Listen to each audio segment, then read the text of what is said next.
アンニョンパックンで去年帰省した時にソウルで目を疑う光景を見ました。街で歩いていました。で、道路を覗きました。あるものが日本製のブランドしかなかったんですよ。よくよく考えてみたら、日本製が圧倒的に強いカテゴリーが韓国の中にはいくつかあります。なんで韓国で爆売れしているのか、何が爆売れしているのか、今日は韓国で爆売れしている日本ブランドベスト10を紹介します。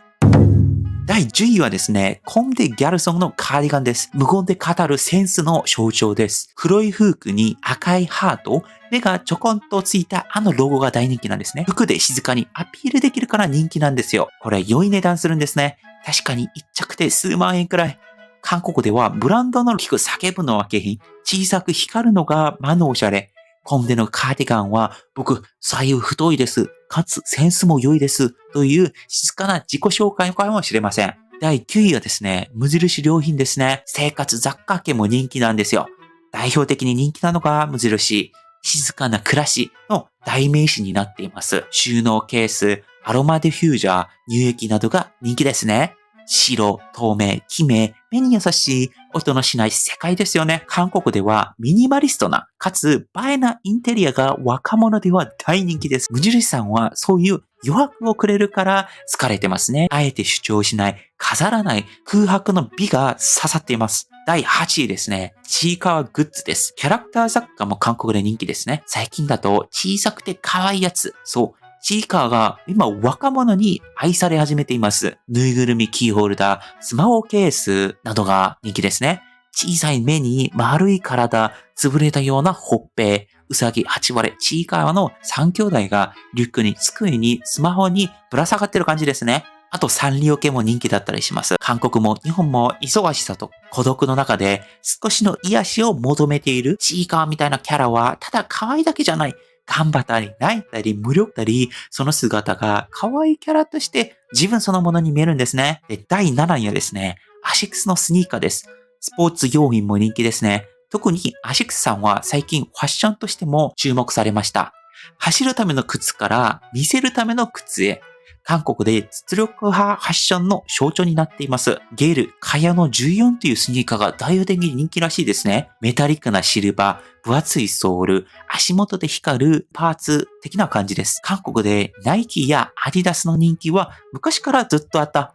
何か新しいものがないかなという中で出てきたのがアシックスさんですね。分かってる人のスニーカー的な感じです。で、第6位はですね、ポカリスエットです。飲料系も日本のブランド強いですね。特にポカリスエットは誰も認めるスポーツ飲料です。水でもない、ジュースでもない。韓国では体と心を整える飲み物として根強く愛されています。コンビニの冷蔵庫に並ぶ青と白のラベル。手に取るとひんやりとした感触。これもう最高ですよね。なぜ人気か。韓国では回復の象徴だからですね。熱が出たらまずはポカリ。飲み会の次の日の朝はポカリ。これは全国共通の認識かもしれません。おかゆプラスポカリは韓国のお母さんたちの定番看病セット。韓国のドラマや病院のシーンで、スポーツのシーンで、ポカリがよく登場してると思うんですね。第5位、アサヒスーパードライですね。日本のビールも昔からずっと人気なんですよ。代表的なものがアサヒスーパードライ。一番うまい日本のビールとして日本風居酒屋メニューに常連入りしています。冷蔵庫から取り出した瞬間、銀の瓶が手のひらをキンと冷やす。そのまま喉に流し込むとピリッと辛くて、あと味はスッと消える。なぜ人気かで見ると、韓国の食文化に完璧に合うからなんじゃないかなと思ってるんですね。サムギョプサルの油とか、ヤンニョムチキンの甘辛さ、それらをスッと洗い流してくれるんですね。あと、韓国のビールは発泡酒スタイルの飲みやすい系が中心となっています。日本の炭酸的な味、苦味的な味はユニークに感じられているかもしれないですね。そして第4位、任天堂スイッチです。家庭用ゲーム機はもう圧倒的です。任天堂さんとかソニーさんとかですね。集まれ動物の森、マリオカート、ゼルダの伝説とか人気でしたね。中でも集まれ動物の森はコロナ禍の隔離生活中の心の癒になっていました。韓国人はゲームが好きな人が多いから人気ですね。韓国は一般人の体育活動や文化活動の幅がそこまで広くはないと僕は認識しています。そうすると気軽に楽しめるゲームが人気になりますよね。で、若者のほとんどはオンラインゲームをメインにしていますが、そうすると、家でもゲームやりたいってなりますよね。そうするときに出てくるのが、任天堂さんとかソニーさんのような会社、そのような会社に勝てる家庭用ゲーム機メーカー、もう世界で見てももうないかなと思ってるので、もう韓国語でも当然人気ですね。で、第3位はですね、川崎忍者さんですね。スポーツバイク、オートバイももう日本のブランドが圧倒的です。これ韓国の街中を見ていて、そこで走ってるバイク見ていたら、多分5割ぐらいは川崎、ホンダ、ヤマハみたいなバイクだと思うんですね。特に川崎忍者、この名に韓国のバイク好きは夢を重ねます。中でも忍者400は初めてのスポーツバイクとして20代、30代、40代、50代にも大人気。マットブラックの車体、エッジの効いたヘッドライト、そして低音のエンジン音、僕も憧れてました。日本のバイクブランドはですね、世界を制覇しているので、韓国でももちろん人気でして、というのも手に入る値段でデザインよく、性能よく、カスタムも修理もしやすい。だって数百万レベルで高いのに、1ヶ月に1回メーカーに持ち込むようなバイクだと嫌ですよね。韓国、中国製はエントリーモデルが多く、欧米系は高すぎるイメージです。日本製は本当にちょうど良いところを占めていて、本当に皆さんに愛されてますね。第2位はですね、キャノンのミラーレスカメラですね。カメラももう日本のブランドが圧倒的でして、代表的なのはキャノンのミラーレスカメラ。ミラーレスカメラで Vlog 動画を撮る人もいる。フルサイズカメラで海辺の夕焼けを撮る人もいる。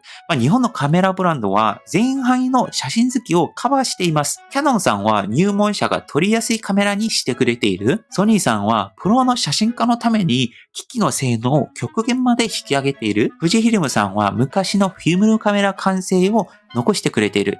世界で見てもなかなか日本のブランドには勝てておらず、他国のブランドはもう消滅していっています。ヨーロッパ系の写真のブランドもありますが、どちらかというとおしゃれしたブランド、ものに近い感覚ですね。そして第1位はですね、ユニクロ、ヒートテックみたいなもんですね。日常服、代表的なものがユニクロだったりとか、自由さんのような服ですね。その中でヒートテックはですね、もう韓国の冬に生き残るための装備です。マイナス10度のソウル、マイナス15度のチュンチョンという地域でヒートテックなしでは歩けない。韓国でもユニクロみたいなシンプルで値段も優しいブランドは出ています。トップ10というブランドですね。しかし質の面ではユニクロが優位のようです。この質というのは布の質とか裁断の質とか着用感のことを言っています。あと、カンナムとかの一等地にも店舗を出しているので、アクセスが良いですね。気軽に行ける、シンプル、質が良い。これがユニクロさんが長年人気を維持してきた秘訣だと思います。本当に韓国にもいろんな服の値段帯のブランドあると思うんですけれども、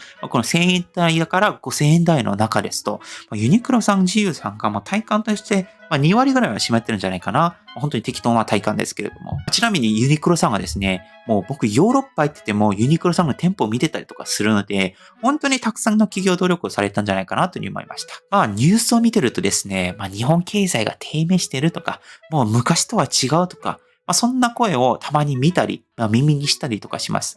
正直僕は専門家じゃないから難しいことは分かってなくてですね、そうかもしれないですし、そうでないかもしれないんですね。でも僕が確かに知っていることは一つあります。それは日本のブランドで救われている人たちがたくさんいるというところですね。任天堂さんで辛い日常の小さなワクワクを見つける人がいる。川崎のバイクにまたがって心のブレーキを外した人がいる。